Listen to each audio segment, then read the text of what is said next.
All of us. I'm Jen Psaki here at MSNBC headquarters in New York. With me here at the big table is Michael Steele, Tim Miller, Molly Jong-Fast, and Jim Messina. Steve Kornacki is, of course, at the big board, still at the big board. We will be with Steve in just one moment.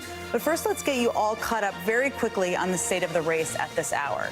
We just heard from Donald Trump moments ago in West Palm Beach. He claimed victory, but votes are still being counted, and we have not yet made a projection just yet here at NBC News. So here's the big picture right now in the race to 270. Kamala Harris with 219 electoral votes, Donald Trump with 266 electoral votes. When NBC News projected that Donald Trump won the state of Pennsylvania, that put him just 4 electoral votes shy of the presidency. Just one of the outstanding states would put him over the top. In Michigan, this race is too close to call at this hour. And we'll bring you updates, of course, in Wisconsin once again. That race is also too close to call. In Nevada, a state out west that is coming in a little bit later, it is too close to call there as well. And in Arizona, the race there is also too early to call. And as for Vice President Harris, we learned she will not come out and speak to her supporters tonight. Earlier, here's what campaign co-chair Cedric Richmond had to say to her supporters gathered at Howard University earlier this evening. We still have votes to count. We still have states that have not been called yet. We will continue overnight to fight to make sure that every vote is counted, that every voice has spoken. So you won't hear from the Vice President tonight, but you will hear from her tomorrow. She will be back here tomorrow to address not only the HU family, not only to address her supporters, but to address the nation.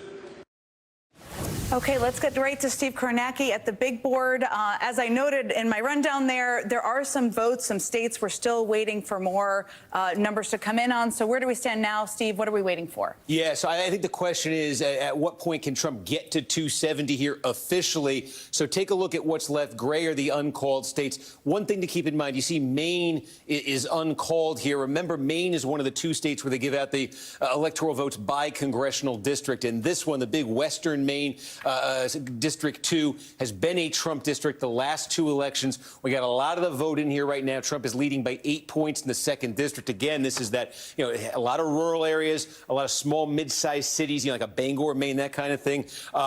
Large blue-collar population here. Trump very plausibly, certainly right now, looking like he's going to get the 1 electoral vote out of the 2nd district of Maine. Maine as a whole, you can see Harris leading by 8 points. But if Trump gets that 1, that would put him at 267. Now, I say that 1 because look at this one, this geographically big population, small state of Alaska. We now have more than half the vote is in Alaska. It reports in a very unconventional way. But Trump, with this 15-point lead, Alaska is worth 3 electoral votes. And Trump has a sizable margin in what's been counted so far. If that is something that continues, if that endures, and we get more vote, that could be a way Trump reaches 270. The 1 electoral vote in the 2nd district of Maine, plus the 3 electoral votes potentially out of Alaska. Need more vote to come in there to get clarity on exactly where that's going. But you can see it's been red for a long time. You see where it is right now. Might be just a question of when then. Or is something going to happen in Wisconsin or in Michigan? In Wisconsin, here's the story right now. Trump leads by 122,000 votes statewide. One of the big things we're waiting on is in Milwaukee County, specifically the city of Milwaukee. They count their absentee vote in one place, or they release the results of it from one place hours after they count everything else out. Now, there's more than 100,000 votes at that facility. They call it the Central Count Facility. More than 100,000 votes, and we're expecting this to be something like, an 80% Democratic block of votes. So you want to see from that, that's the best single chance, if you open this up, that's the best single chance Harris and the Democrats have of eliminating that Trump margin. There are a couple of other places here. You look at Brown County. This is where Green Bay is. Trump is getting the number he wants here right now. They also have a central count facility with Democratic-friendly mail votes. Those have to come in. Are they going to be enough for Harris to, erase the 122,000 vote margin that Trump has right there? If they aren't, it's big moments, big batches of votes, then we'll have clarity on Wisconsin. That's 10 electoral votes. That would certainly get Trump over that number officially. And look, Michigan, the big thing we're waiting on, the big single thing we're waiting on is just Wayne County here. Again, this is Detroit, but Detroit's actually not the biggest part of Wayne County. There's a lot outside Detroit, a lot of smaller cities, there's suburbs. There's a lot going on in Wayne County. It's massive, and there's still a lot to come here, and you want to get clarity on the exact shape of what is to come. But again, this is a 38-point Joe Biden county from 2020, where Harris is running now ahead by 16 points. And again, one of the questions in Wayne County has been about the Arab American vote, has been about the Muslim American vote, the issue of the Gaza war. Was that going to take a toll on Harris's political standing? We're seeing from like Dearborn, Michigan, some of the reports coming in there about what's happening in Dearborn. Harris underperforming potentially significantly there. But otherwise, when you look at Michigan, again, this is just the story we've been seeing in Wisconsin, in Michigan, even in Minnesota, in Pennsylvania, all of these states. We saw it down south earlier with North Carolina and with Georgia. You could just look at one county after another where we sort of set a benchmark at the start of the night and say it's a good night for Trump if this, it's a good night for Harris if this. And in almost every case we're finding, I can think of a few exceptions here, but the overwhelming number of cases here, Trump's getting what he needs. If he had a number in 2020 he needs to build on, he's building on it. Meanwhile, Harris, a lot of these suburban counties even where, she's running up the score, she's not running up the score to the degree she wanted to. Good example of that is right here in Oakland County. She's winning it by 10. They wanted this more like 15 points, the Democrats did. Macomb County here, talked about this one just a few minutes ago. This is monster right now for Trump. It may come down a bit here as the remaining vote comes in, but he only won this by 8 points. Massive, massive county here. So there's opportunity here for Trump potentially. Trump is in, I would say, pretty good position here to be winning back, a state that he lost in 2020, had carried by this much in 2016. So it's a question of timing, I think, on maybe Wisconsin. That looks very close, especially with that vote by mail absentee to come out of Milwaukee. You see the margin there in Michigan, the question mark of Wayne. You see the possibility of Maine plus Alaska getting Trump there.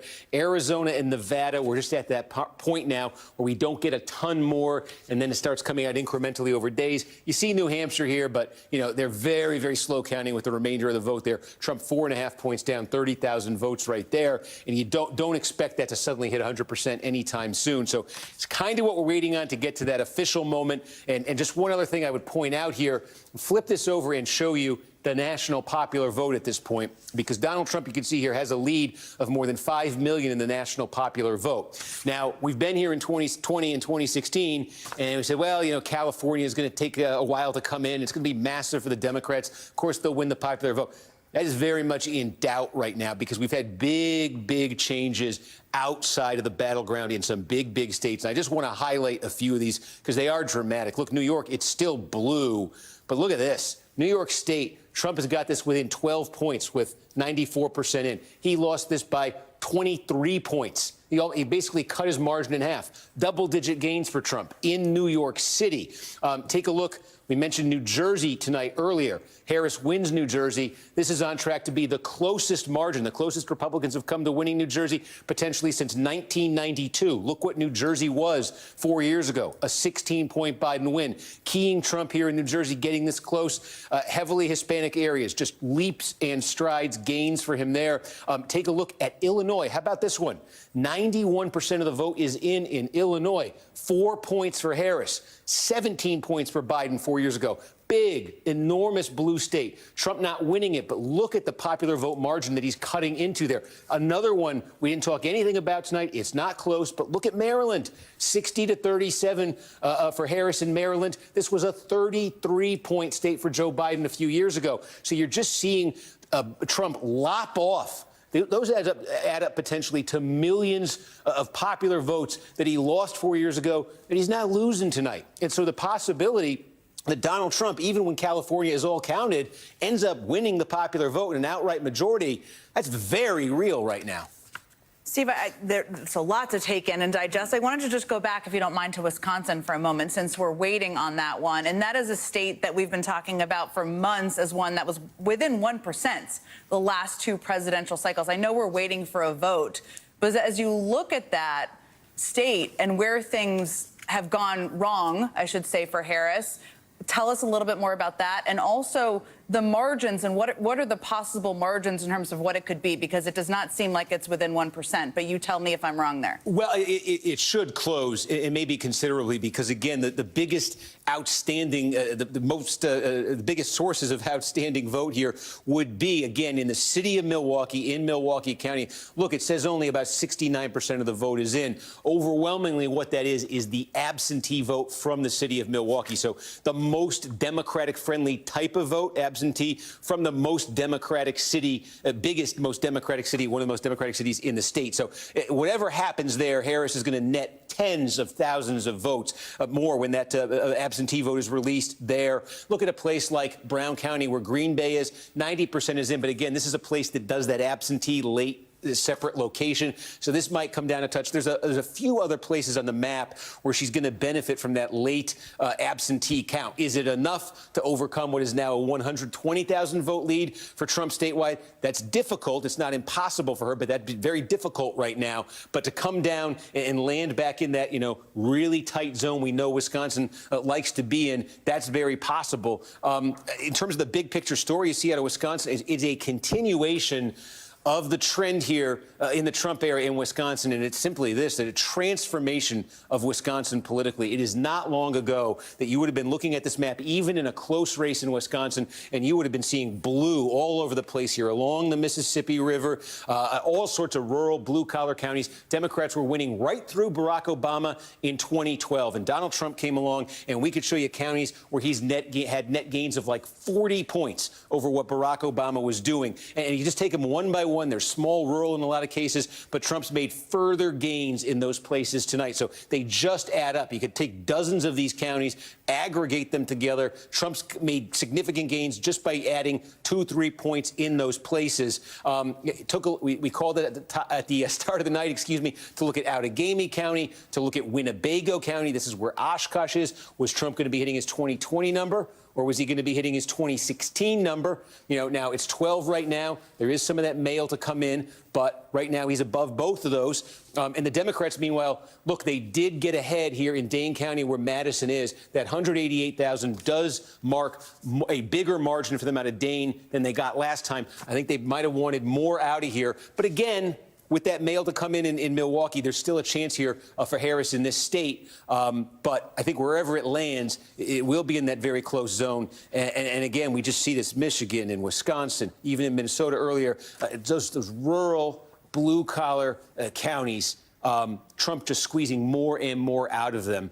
He turned them Republican in 2016, and he's held them, and now he's growing in them further. That rural blue-collar divide is just over and over again, as you said, has been watching you all evening, so stark. Thank you so much, Steve. We'll be back with you in a moment, too. Let's bring in NBC News correspondent Vaughn Hilliard, who is standing by at Trump HQ in Florida. Vaughn, we all just listened to Donald Trump speak earlier. Tell us what it was like in the room and what you're hearing from his team at this point in time. Straightforward, Jenna. It kind of felt like a end of a Trump rally, actually. It was some similar riffs, including about Elon Musk's rocket that was landing. Of course, he noted that this was a great American comeback. It was the likes of Dana White, the head of UFC, who he introduced to the microphone, who called this moment karma.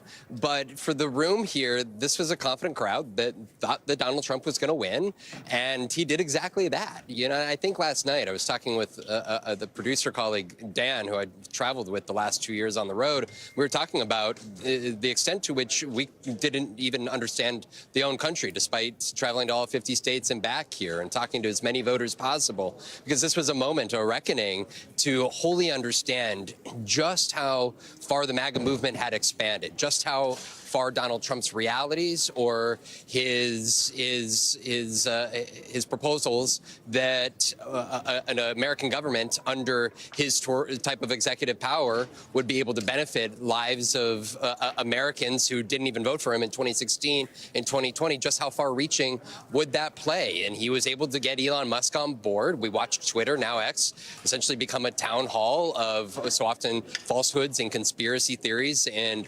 pro-MAGA content and material, and all of that amounted here to this moment. And what you saw up on stage was a rather small campaign brass of Chris LaCivita and Susie Wiles, the two co-campaign managers who were with him from November of 2022 when he announced his presidential bid till now, but also some other key staffers that left the White House in 2021 with him after the January 6th attack, moved down to Palm Beach, and were loyal to Donald Trump, even at a moment in which he was isolated even from his own party. And it was those very campaign staff that led Donald Trump to allow him to run the campaign that he wanted to run.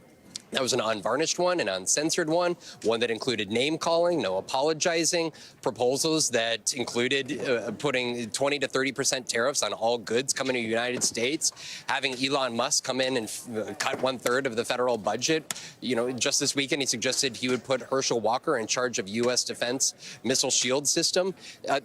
Even in the closing week here, this was Donald Trump in his purest form. And tonight, you could say it kind of seemed like perhaps a little bit of a surprise, Donald Trump, that it was called so quickly. But one, in talking with his campaign's advisors over the course of the last months, they wholly believed that there was an American electorate that was buying into what Donald Trump was selling. And so far, based off of the ballot count here, that's exactly what America delivered for the former president, and based off of where the count stands, the likely next president. Yvonne, we have not yet called it here. I should just reiterate for people who are just tuning in, NBC News has not yet called it. But I want to ask you, Yvonne, I mean, one of the things I noticed is that Ivanka Trump was on the stage. We haven't seen her around the Trump campaign. Were there other people in the room, former advisors or people who really haven't been around the campaign, who reappeared tonight? Corey Lewandowski was up on stage. Stephen Miller was up on stage. Stephen Chung, who is that spokesman who usually puts out derogatory statements on behalf of the former president, he was up on stage. You also had Tucker Carlson was in the room. Elon Musk, we know, was over at Mar-a-Lago watching the results come in. Robert F. Kennedy is here. He was at Mar-a-Lago watching the results come in as well. This was right. There was no Nikki Haley or Ron DeSantis or members of Congress who were urging Donald Trump to move beyond his political status or not run again, right? Tim Scott wasn't here. There was no Asa Hutchinson. We could go through the list of those primary challengers. Of course, his own former Vice President Mike Pence was not here.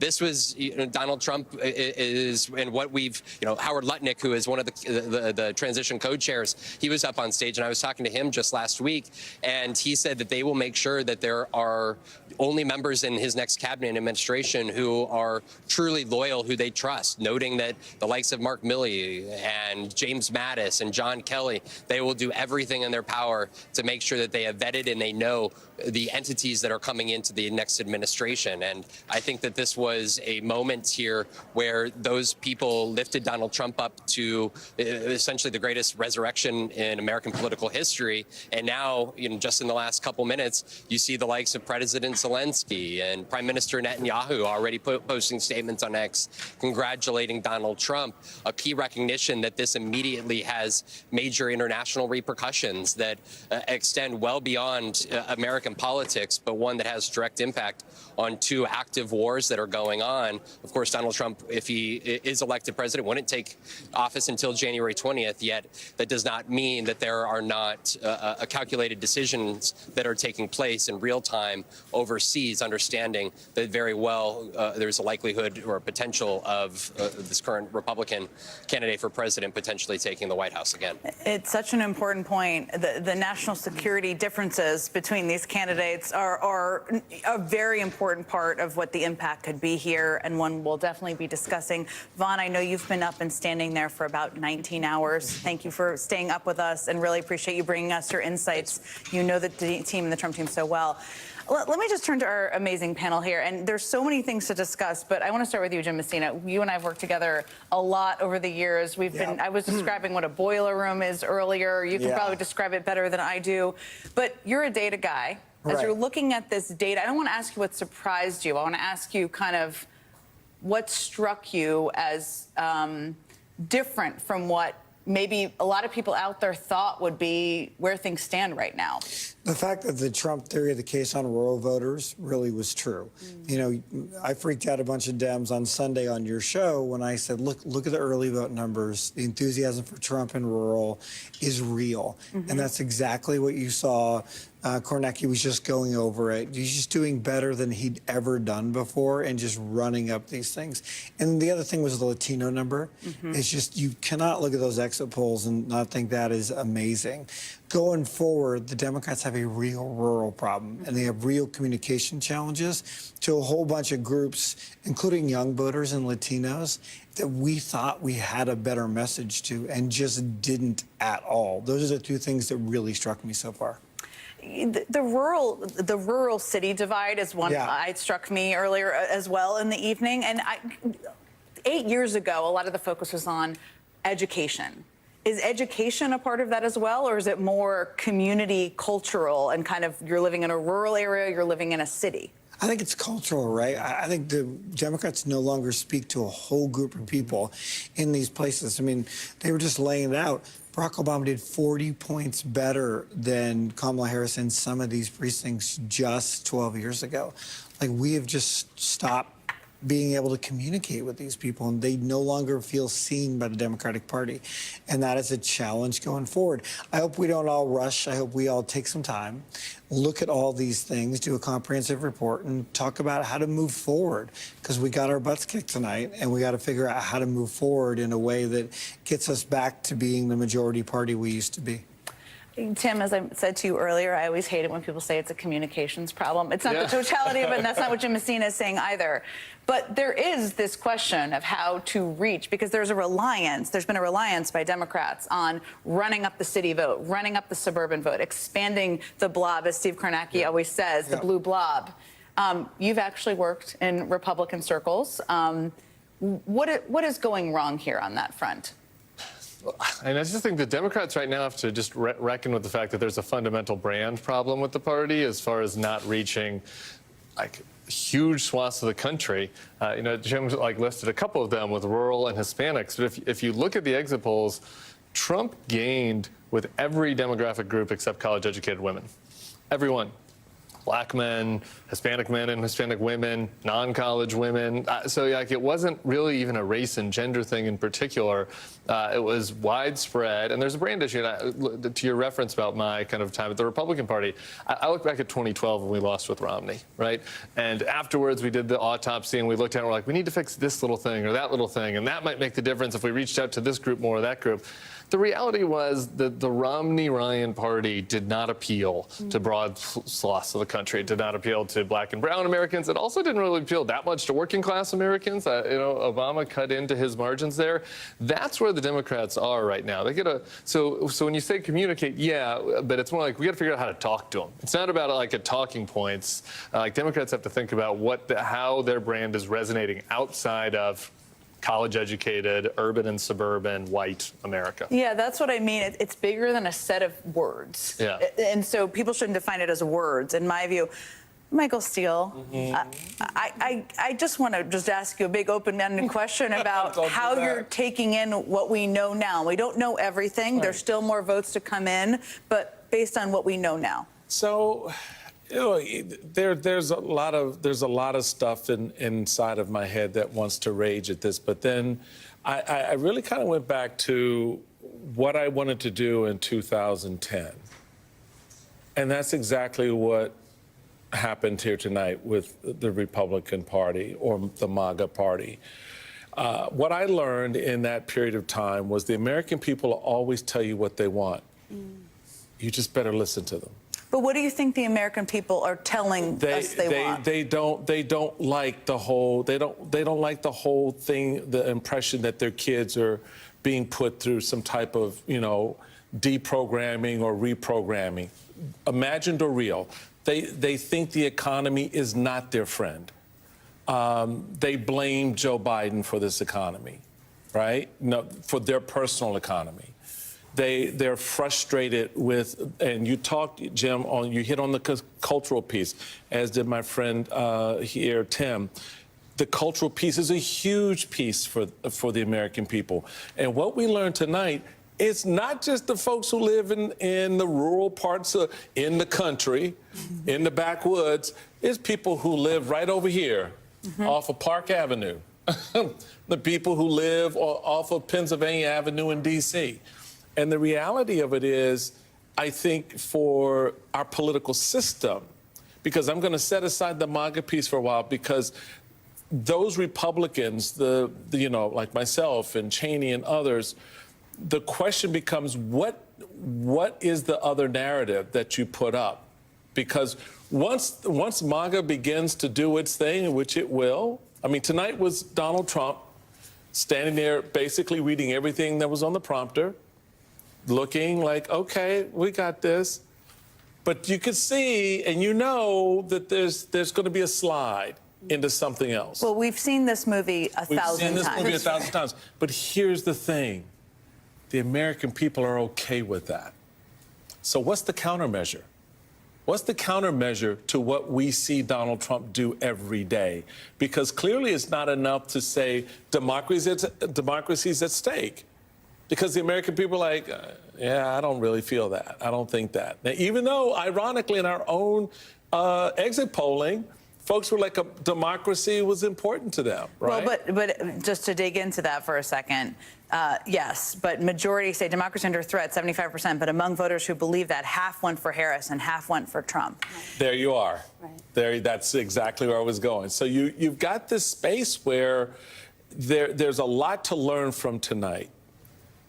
The challenge is going to be how the Democratic Party learns what it needs to learn and deal with what's going to come beginning on January 20th, when the further deconstruction of all the administrative states that we think hold this union together come under assault. Because, at the end of the day, it may not be Donald Trump, but a lot of people on that stage and a lot of people who are going to be in that oval with him, that's what they want to do. And as much as they want to lie about Project 2025, they laid it out. They're not going to just go, oh, well, we just 900 pages of nothing. That's not how this works. So you're going to see two competing moments that the country's going to confront, one of which they won't care about, right, which is all the stuff because they think Trump is good. So they're not going to be concerned about that. The Democrats are going to have to worry about that, plus, to Jim's point, how do you begin to level up a message to turn around those numbers that they saw tonight? And we will get into, together, a couple things, including the fact that Trump also has a Republican Senate. We don't know where control of the House is, right. which is a big factor. But, Molly, I want to ask you, there's a lot of data to dig through. One of the things that you and I have talked about a lot is women voters. I mean, Trump improved among women from how he did in the past, according to the exit polls. The other thing that struck me is that these ballot initiatives on abortion in Florida, Arizona, and some other states where the majority of voters voted to protect abortion rights, and there was a big overlap of people who also voted for Trump, which to me means we maybe didn't capture or didn't discuss or didn't accurately analyze the fact that people can think about things in multiple ways that bend the mind, but they can vote to protect abortion rights and still vote for the guy who essentially killed them. But give me your what as you're looking at.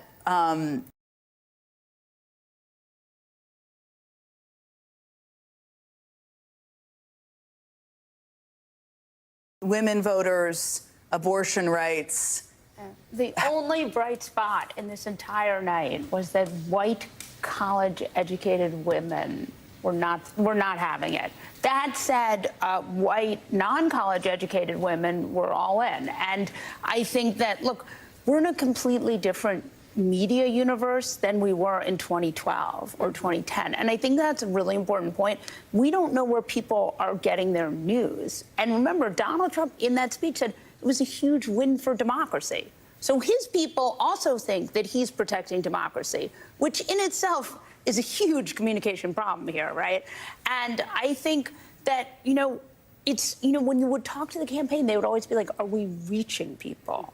And that is a media problem, right? Newspapers, some of the reasons why newspapers aren't endorsing are complicated and scary, but some of the reason why is because it doesn't matter. It doesn't move the needle. Newspaper endorsements used to really matter, like a decade ago, 2 decades ago.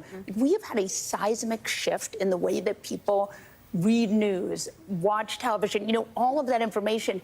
And I think we have to look at also sort of the level of disinformation, misinformation that people are getting and what that looks like.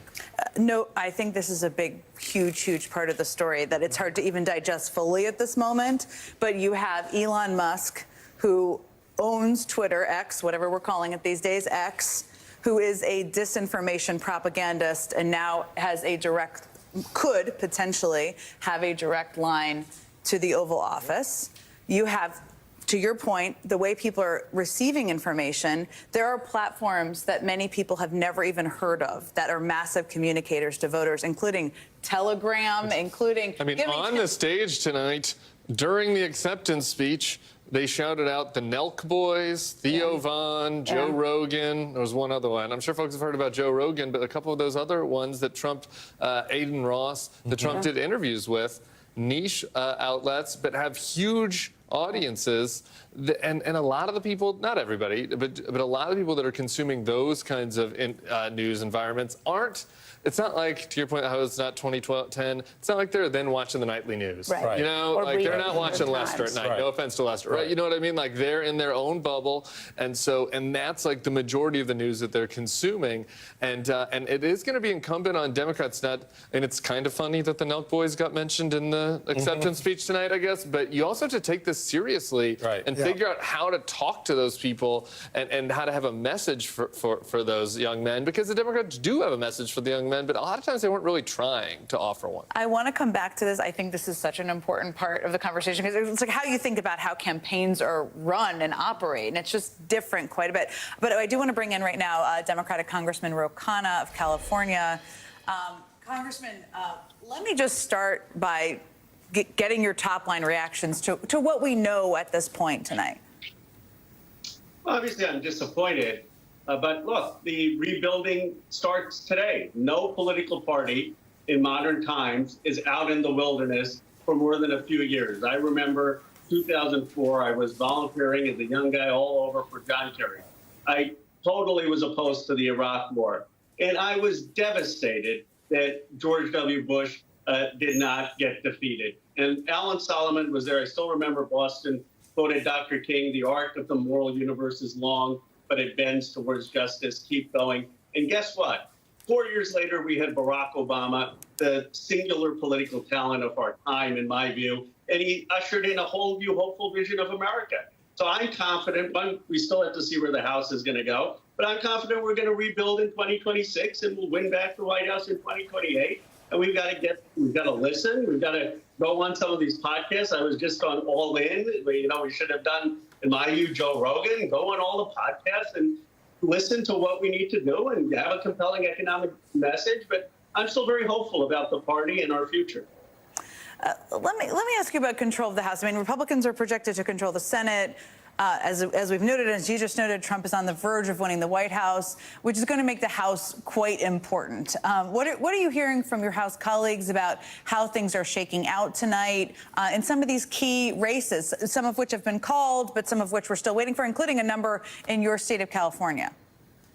We're hopeful. We're hopeful for 3 pickups in California. It's a world of difference if we have Hakeem Jeffries as Speaker of the House or if we have Mike Johnson. I served for 4 years in Congress in the first Trump administration. The first 2 years, 2016 to 18, we didn't have Congress. That's when he had his extraordinary tax breaks and handouts to the ultra wealthy. That's when he had no check. When Nancy Pelosi took the gavel, that was basically at the end, effectively, of the first Trump term. So getting Hakeem Jeffries in there would be a huge blessing.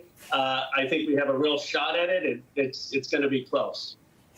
We're going to be all watching California. It could be some time, which doesn't mean anything is going wrong. It just means that ballots are still coming in. That's how the state of California works. I just want to remind everybody, Congressman Ro Khanna, thank you for reminding us, which I've been trying to do as well, that there are lots of forces for good, lots of forces for democracy. We have a strong country. So thank you for reminding us of that and for joining us at 3:45 in the morning our time.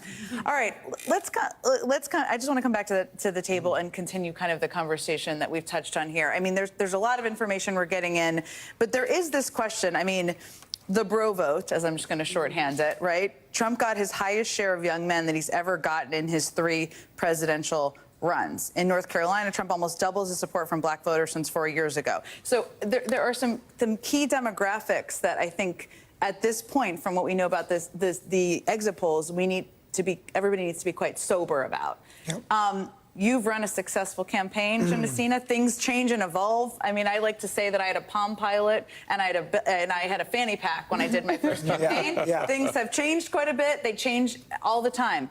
How do you think, as people look to 2028, this changes where things sit? How people run that campaign? Well, I think it's really about 2 things. First of all, having a real message. And, you know, Ro said something I think is very right, which is listening. Shutting up for a little bit and actually hearing people and hearing their concerns. The second thing you have to do is go to some of these things. Tim called them niche, and they are, but if you look at their numbers, they're not. They're mammoth. They're bigger than some cable networks. We need to stop, by the way. I'm just going to double down on this, calling anything niche. When I was the communications director for Barack Obama, people would say it wasn't presidential to do something, and it's like, the job of a candidate or a president is to reach the public wherever they're consuming information. That's it's exactly not to right. Write an op-ed in the Washington Post, which, no offense to them, nobody reads.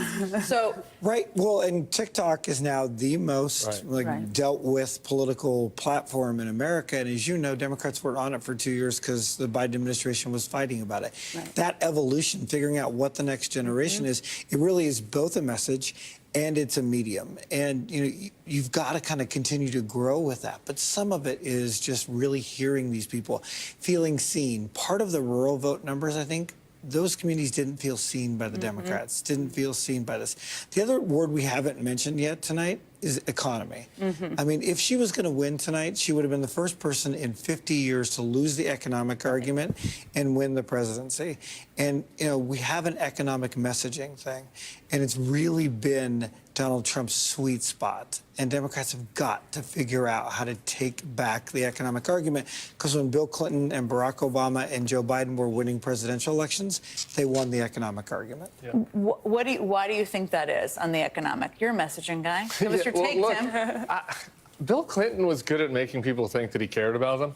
Yeah. You know what I mean? Yep. And so, like, this is not really a particular critique of any Democratic candidate themselves, but, like, do the people that watch the Joe Rogan podcast, or do the people that live in Winnebago County or whatever, like, do they think that the Democrats care about them? I don't think so. And maybe that's not fair, right? Or maybe, you know, like, you could do plenty of things about how Donald Trump's a phony and he pretends to care about them. But that's politics, you know? And I think, like, actually showing up, right, actually being there and saying, hey, I'm going to talk to you like a normal person, right? And I'm going to demonstrate that I care what you think about it. And I'm going to say, okay, well, here's what Trump's saying that's BS, actually. And, you know, he's saying this, but the economy is doing this. And I don't know, in my life, like, I got these concerns, right?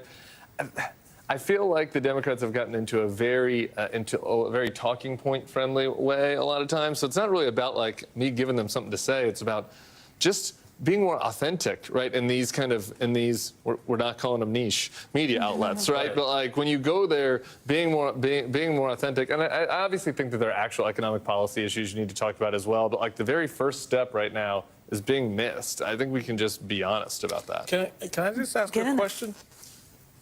What do you think the culture war is? What do Democrats think the culture war really is? I mean, because it is economics. It's not just transgenderism. It's not just some, you know, religious piece. For a lot of middle America, it's all of that for them. And, you know, I think that that's part of what Trump has been able to successfully define and really connect with people. I mean, I said this a little bit earlier this evening, and it really, I think, resonates for me even more tonight. In that 2016 cycle, to hear a white single mother, divorced, two from New Hampshire, refer to Donald Trump as being just like her, right? So why do you like Trump? Because he's just like me. Here's And what- so I think for a lot of, I think this is a culminating moment from that period to now, for at least for me, that those underlying threads have still never been fully understood by the political class, by the media class. And meanwhile, middle Americans go, y'all don't even see me, do you? Here's what, and I'm going to point this question back to you, Michael Steele, be our translator, because you referenced transgender rights in this ad that the Trump campaign put tens of millions of dollars behind. This is not an issue. That to me, this is just to put my cards on the table here. Very much a morality issue where young people are born one gender and are another gender, and they have made it into a wedge issue, a cruelty issue, but they've successfully brought people to their side by suggesting, which is ludicrous, that people are going to be sent to school and their teachers are going to change their gender and send them home. That's not factual. It's not accurate. It's cruel. It's harsh. And he has not, at the same time, put forward any economic plan aside from tariffs that will raise costs. Doesn't have to. Well, so I guess what I'm asking you is, I mean, because absent anything else, right? And absent anything else, everyone's going to believe that's exactly what happened. But isn't this a disinformation they believe that's what's going to problem? happen.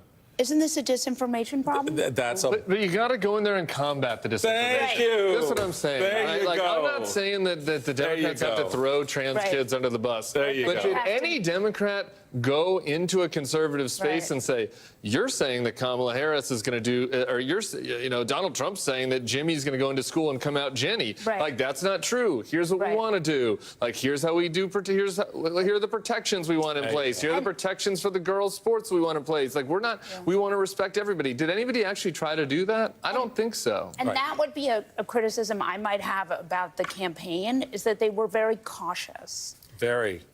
at times, no, you don't have to be sorry. We're having an honest talk here. We're all They trying were to just delve in and understand what's going on. Well, you'll remember Trump world just threw anything. I mean, obviously they have a different set of morals and values, but they threw everything against the wall. Whereas the Harris campaign, just like the Clinton campaign, very, very cautious.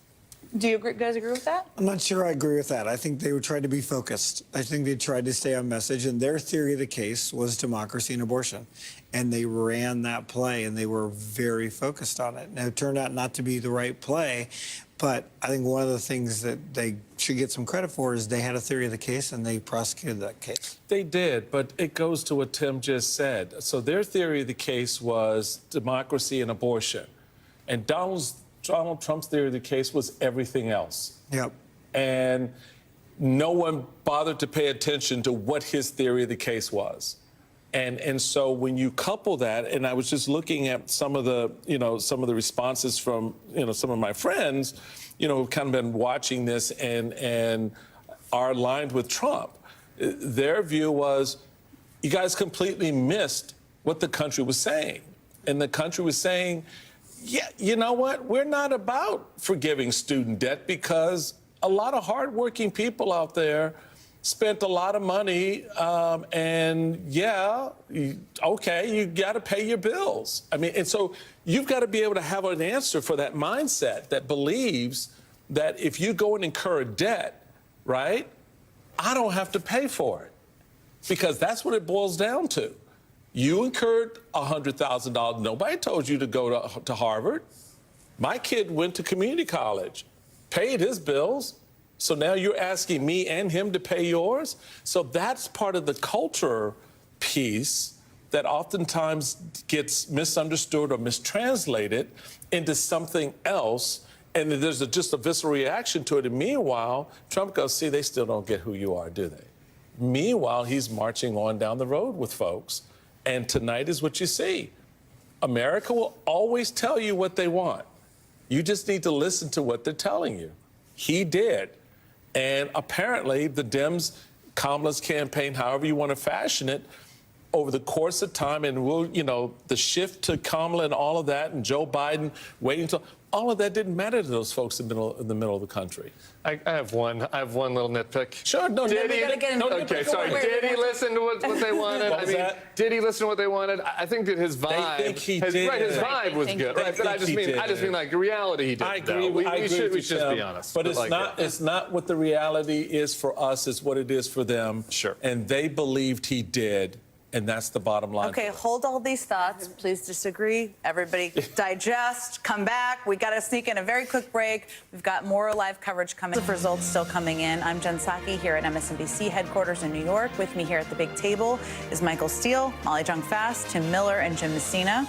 The great Steve Kornacki is still standing. He's also ready to go at the big board and give us updates on what's coming in and what we know. We'll be with him in just a moment. But first, let's just get you caught up on where the race stands. So here's the very big picture right now in the race to 270. You can see this right on the screen. Kamala Harris with 219 electoral votes. Donald Trump currently with 266, which is, of course, just 4 electoral votes away from winning the White House. And that means just one of these outstanding states could put him over the top. At this hour, we are still waiting on Michigan, Wisconsin, Nevada, and Arizona in terms of battleground states, but other states still have not come in yet either. But Donald Trump did come out and address his supporters in West Palm Beach. He claimed victory, but again, NBC News has not yet made a projection, and votes are still being counted. Let's get right to Steve Kornacki at the big board. Okay, Steve, what do we have coming in? What have we learned in terms of votes over the last hour? Yeah, so it's really kind of narrowed what's left in Wisconsin. 96% of the vote here. Trump leading by 108,000. Looks very imposing with that little left. But what is left is largely, but not entirely, we'll get to that Democratic friendly vote. So I just want to take you through. We expected total in Wisconsin. Let me just take a look here. About 140,000 total votes remain to be counted. Now, the bulk of those votes are in. I just want to see this updated, actually, so this is real time. I'm just checking in on something here. Yes, this just updated. Let me just look county by county. That's going to be the easier way to do this. Sorry for this. I'm just adjusting on the fly. Okay. We think the biggest source of outstanding vote in Wisconsin is in Milwaukee County. Most of that 120,000, probably about 105,000 of it, is absentee vote from the city of Milwaukee. This typically breaks like 80 to 20 for the Democrats, maybe even more than that. They count that, they tally it up, they report it out from one place. So we're awaiting that hopefully very soon. And basically, if the Democrats get what they normally get, out of that vote, maybe they would net 75, let's say 75,000 votes, maybe a little generous with that, 75,000. The rest of Milwaukee County, there's some absentee ballots, left there, probably about 15,000. Same deal. You expect it to be more Democratic. So look, maybe the Democrats get 80,000 out of there. They need a very, very big number if they're going to flip this in Wisconsin. The other big place is Racine County. We have the same thing. We have that central count for the city of Racine. What do we think we got there? We think we got about 30,000. If those were to break, let's give them optimistic assumptions, 2-1 for Democrats. They could net maybe about 10,000 votes out of Racine. Winnebago County, we're waiting on the city of Oshkosh here. Total, what we're kind of expecting is about 20,000 out of Winnebago. I'll abbreviate that, 20,000. And again, if this went really well for Democrats, maybe 5,000 they net out of this. So, 80, 90, 95. You're trying to close a gap of about 107,000 votes. They'd probably need more out of here. That Milwaukee thing has to just be absolutely monster for them, because the other problem, despite all of this, there are a couple of pockets of Republican votes left. Okay, so take a look. Core Republican county, 3/4 of the vote in. Trump's winning it almost 2-1. And you could see, though, still votes to come here. So there are other places. The Democrats, you could give them very, very generous assumptions on that absentee vote in those places and maybe just get them up to that statewide margin. But then you got to account for, there's a handful of places like this where Trump can still net more. So waiting to see those numbers. They have to be massive if Harris is going to turn this around and actually flip this over statewide. It will get closer, significantly closer than this 51-47.5 you see right now. But in terms of actually carrying over for the Democrats, they need something maybe we haven't quite seen out of Milwaukee before for them. What do we have? That's all. We're watching Wisconsin so closely. It's a state that has been so narrow in the last two presidential elections.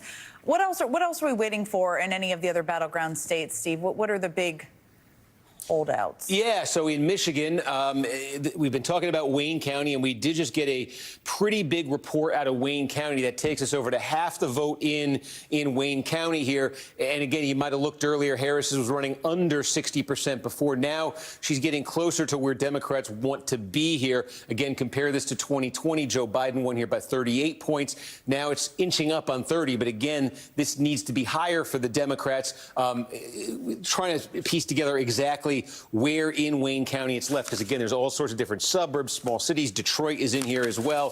So we're trying to get a full sense of that. But again, what we just got in there from Wayne County was heavily Democratic, and it brought that Trump margin. Remember, that was north of 300,000 the last time we looked in, now over 200,000. And there's still a significant share to come in from Wayne County. And I stress the Democrats need to get a very big number, get it back to probably over that Biden level, just because what we've seen elsewhere in Michigan, all of these places where Trump, example, Saginaw, we said coming into the night, Saginaw County was one of the swing counties in Michigan. As goes Saginaw, maybe so goes the state. Well, Trump wins it by 3 points. The other one we identified as a swing county at the start of the night was Muskegon. We're getting closer there to a 100%. Trump leading by 2.5 points there. Now take a look at this one. This is Ottawa County. Okay, this is still a core Republican county. You're in the western part of Michigan here. This is a very complicated thing with the Dutch Reform Church and Dutch Reform culture, but basically it's culturally conservative, extremely Republican, and it's been averse to Donald Trump. So Donald Trump's done. This is a big Republican vote-producing county, and you can see the hit Donald Trump has taken here. He won it, taken here since he came on the scene. Won it by more than 30, came down to barely 20 in 2020, but this is kind of a win for him tonight because it didn't go down any further. That's a familiar story. We've been telling it, throughout all these states tonight, places where Trump had been slipping. He didn't slip any further. That includes, a place like Ottawa County. So when that happens, when he's winning those two swing counties, when Trump is cutting into, now we've got, oh, wow, okay. This is basically all of Genesee County, 400,000 people here. This is where Flint, Michigan is. The final margin here is going to be 2.9 points. Harris over Trump in Genesee County. This was 9 points for Biden over Trump. This is diverse, blue-collar, working class, big gain for Trump there. Taking a look here at Macomb County, big blue-collar suburb north of Detroit. Trump won this by 8 points last time. He's more than doubled it so far. So with all those things happening around the state for Trump, it becomes all the more important if Democrats are going to actually overtake that.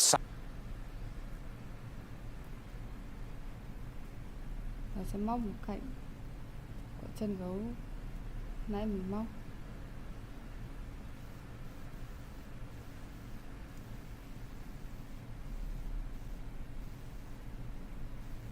Và ở đây mỗi chân mũi các bạn sẽ móc cho mình là một mũi đơn, không tăng không giảm.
Và hàng thứ 6, mỗi chân mũi các bạn sẽ móc cho mình là một mũi đơn. Và chúng ta có tổng cộng là 28 mũi móc đơn.